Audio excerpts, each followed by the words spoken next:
কুড়ি ফুল বা বাসি ফুল দিয়ে পুজো দেওয়া চলে না।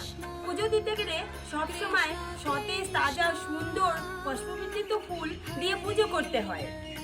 পুষ্পবর্তিত ফুলটা আমাদের কখন বাল্যকালে যে আমরা পুজো অর্চনা করে থাকি, তখন মন প্রাণ দিয়ে আমরা সঠিকভাবে ঠিকঠাক মতন পুজো দিতে পারি না। এটা হলো আমাদের কুড়ি ফুল ফোটার কথা বলা হয়েছে।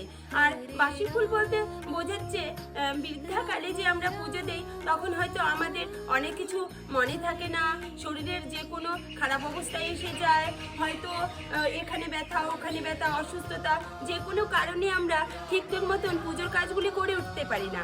আর পুষ্পবর্তিত ফুল বলতে বোঝায় আমাদের যৌবনকালে যে আমরা পুজো দেই, মন প্রাণ ভক্তিতে যে পুজো দেই, সেটা গোবিন্দ গ্রহণ করে নেয়। এটাই হলো পুষ্পবর্তিত ফুল। হরে কৃষ্ণ, রাধে রাধে।